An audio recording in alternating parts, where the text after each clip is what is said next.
Today I'm going to read Picasso and the Girl with a Ponytail. If you look at this picture, here's a girl with a ponytail, and here's a picture.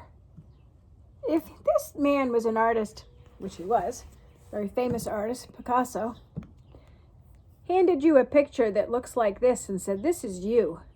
Look at the girl's face. She's got her hand to her mouth like, do you think she thinks that looks like her? Picasso and the Girl with the Ponytail, a story of Pablo Picasso by Lawrence Chenault.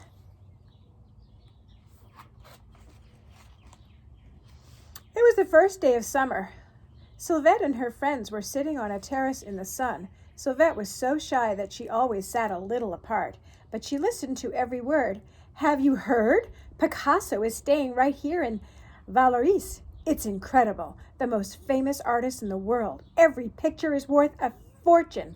I heard he had a huge white car sent in from America in exchange for just one painting."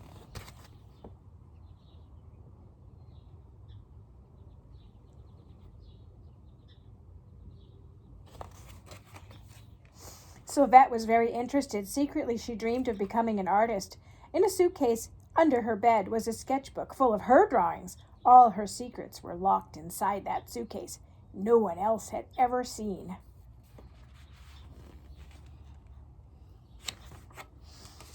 Suddenly, Sylvette noticed something absolutely amazing. Right in front of her eyes, a beautiful picture had appeared above the terrace wall. "Look!" shouted her friends. "It's Sylvette! Only Sylvette has a ponytail like that."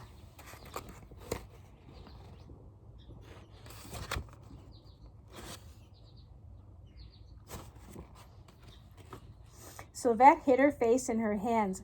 She heard a roar of laughter from behind the wall. They all ran to look. They saw a man holding the picture above his head. He was short, but very muscular. He wore a striped shirt, shorts, and a pair of bedroom slippers. It was Picasso! "I saw you all from my studio," he laughed, "and I made a sketch. Come on, why don't you visit me?" So there he is. He's holding the picture up above his head, and it had that picture of the girl with the ponytail, and he's looking at the kids that are on the roof of the house next to him. Would you play on your roof? No. Sometimes some houses in some areas of the world have very flat roofs. We live in an area where we don't have a flat roof because we have winters with lots of snow, so our roofs are pitched, and if you tried to stand on them, you would fall off. But in some areas of the world, the roofs are flat, and a lot of times they have almost like a little park up on top of the house where they might have a play yard, like your driveway, where they might be riding scooters and bikes and things like that, or have a fence around it. They might have a deck and patio and chairs. Sylvette was the last inside the door, her heart beating like a drum. The studio was a treasure house, as if the artist had never thrown away a single thing. Every surface was piled with bits. I don't know if you guys saw the hummingbird at the feeder just now. Every surface was piled with bits and pieces, tiny tins of paint, scraps of wood, strange sculptures, children's toys, broken pots, a cowboy hat, flowers, painted plates, a boomerang, fish bones, a cloud's mask, a bird cage, guitars, a bullfighter's sword, and more than anything else, Sylvette saw paintings, hundreds and hundreds of them, each one signed with a single word, Picasso. He's got a lot of stuff in his house. Lots and lots of stuff. He's been collecting it for years. And there's Picasso, standing in the middle with a big smile on. He's invited his friends over to his hoarding, messy house. Look at his messy house. Junk all over the place, all over the floor, everywhere. I don't think he ever spends any time cleaning, do you? Picasso was still laughing. He was 73 years old, but he acted like a young boy. "Now then," he shouted, "I will draw one person. Who will it be?" One of Sylvette's friends stepped forward quickly. She was very beautiful. "You can draw me, Mr. Picasso," she said. "I will sit for you." Picasso looked at her quite fiercely. "No," he said. "You saw my picture outside. I have already chosen the girl with the ponytail." Sylvette felt a little bit sick. She wanted to run straight out the door, but Picasso was very kind. "It's all right," she said gently. "You can trust me. Come on and sit." Oh, he said gently. "Sylvette is too shy, teased her friends, and too dreamy as well. So he picked Sylvette. But does she want to sit for him and have him draw her picture? Another girl offered, but he said, no, he already picked the girl he wants, right? That probably made the girl who offered feel kind of sad that she offered, because he said, who wants to? And she said, I will. And then he said, no, he didn't want her. He wanted someone else. That probably would make her feel a little sad. And now Sylvette, who's very shy, really didn't even want her picture taken. Do you think she's going to let him draw a picture of her?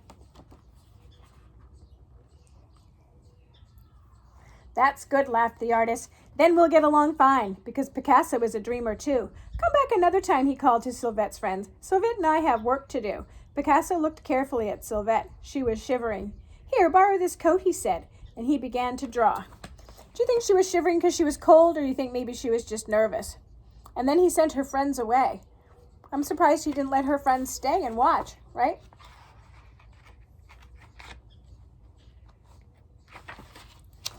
The first drawing was slow and careful, a delicate pencil study. The second picture was larger. Sylvette was still a little bit nervous, almost as much as a wild deer. So here's her first picture. Looks more like a real picture. Then the second picture, he has her looking a little bit more geometric, with shapes like a diamond going up her cheek, and her face is more pointed. See how she looks a little bit more mechanical looking, like a robot. Then Picasso began to work faster and faster. The picture grew larger and more strange. Picasso was enjoying himself. Now her picture is beginning to look like that picture on the cover. Like there's a hand, but it's not in the right spot. Her head is tilted to the side. Hair's coming down, but it doesn't look like hair. It's like he took her apart and put her back together in another fashion. At the end of the day, Sylvette ran home. She took out her sketchbook, but her head was spinning and none of her drawings came out right. The next morning, Sylvette returned nervously to the studio. Perhaps Picasso had forgotten her, but he opened the door and grinned at her like a schoolboy. Little by little, the paintings became more daring, more extraordinary. Little by little, Sylvette became less shy. Picasso seemed to change every moment, just like his pictures. He was as proud as a king and painted like a magician, and yet he liked to dress up and play fun games. Sometimes he put on funny hats or masks to make Sylvette laugh. He told her about the animals he'd owned, dogs and goat who was allowed to sleep indoors, and a bad-tempered monkey.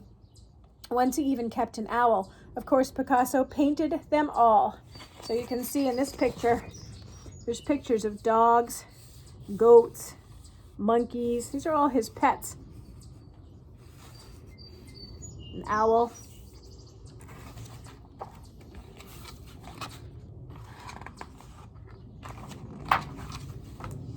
All through the summer, Picasso created pictures of Sylvette and sculptures in cardboard and metal. As the work became bigger and bolder, she became braver too. Sylvette's father had left home when she was small, but for that summer, Picasso was like a father to her. Shy Sylvette with the most famous painter in the world. It was a real fairy story. There she is. She spent the whole summer posing for him while he made all these paintings. One day, Sylvette plucked up her courage and showed Picasso her secret sketchbook. She told him about her dream of becoming an artist. Picasso didn't laugh or tease her. "That's good," he said loudly, "but you have to be brave and learn to let go. Look at me. When I'm angry, I make angry pictures. When I'm sad, my pictures are sad too. And when I'm happy, my painting's full of joy. Even my dreams are in my work. There can't be any secrets in my painting." So he's saying that one day when he's sad, his paintings look sad. And when he's angry, his paintings look very angry. Oh, there's the angry one up here. And here's the dreamy one.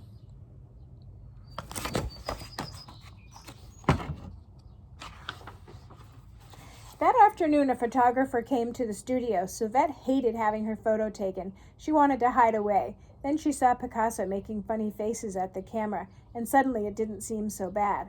The man took dozens of pictures of Picasso and Sylvette beside the painting.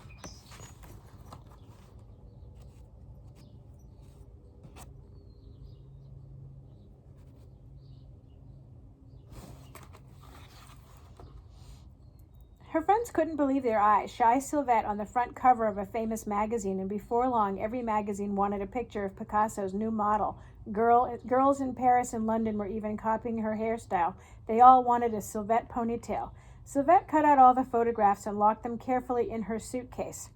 So here's all her photographs they took that day. And they think she's famous now because she is Picasso's favorite model. He wants to paint pictures of her every day. Sometimes Picasso worked late into the night. Once Sylvette saw him behind the studio in the middle of a pile of garbage hunting for an interesting object.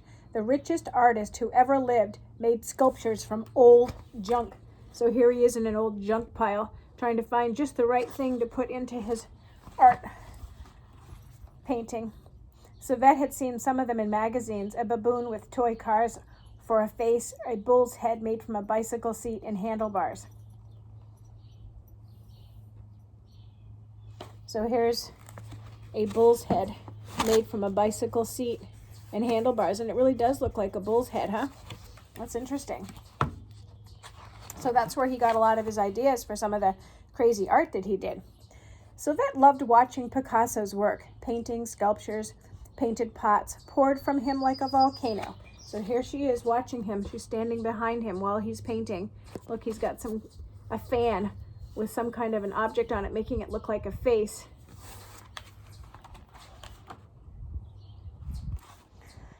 At last, Picasso started a huge sculpture of Sylvette. With old pieces of pottery for arms and legs, it had a long neck and a round bag just like hers, but the head was so strange, Sylvette didn't think it looked like her at all. As she watched, Sylvette had a sad feeling that this would be the last time Picasso would use her as his model. Since the day on the terrace, she had been in his work. Soon it would fade like the summer. So he's making a big sculpture of her, but she has a feeling that this will be the last thing he does of her. He's going to move on to something else. He needs a new muse.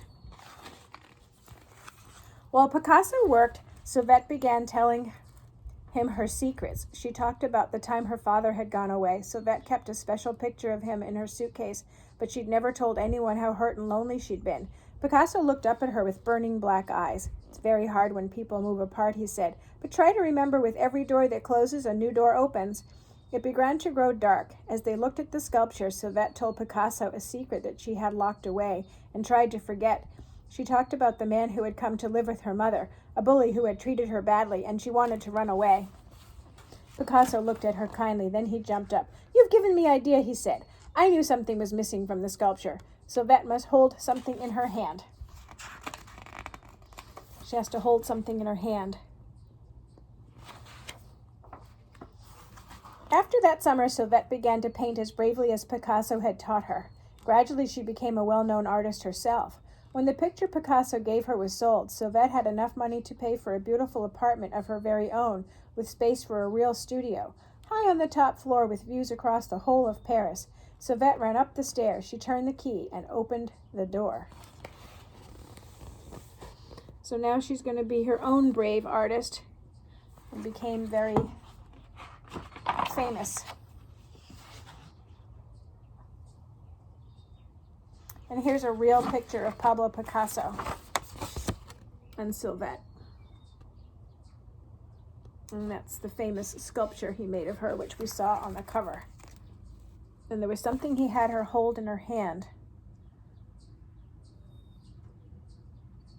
It looks kind of like I don't know, it kind of looks like a little antenna, like a TV antenna or something she's holding in her hand. I'm not really sure what that is supposed to mean.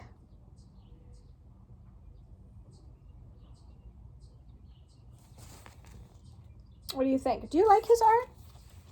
There's a lot of people who absolutely love his art and find it really fascinating and interesting, and he's been world famous. He's in all the museums, and everybody just raves at his work. I don't know if I'm as much of a big fan of Picasso. I think I'm not as interested in the contemporary artist type of painting. I like the impressionists like Monet, like Claude Monet. I like the watercolor artists. I like things that have an illusion to them, a little softer, not quite so strong colors.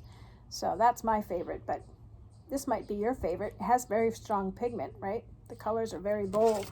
Look at that, really strong colors. Not like our watercolors, right? It's up to you what you decide you like.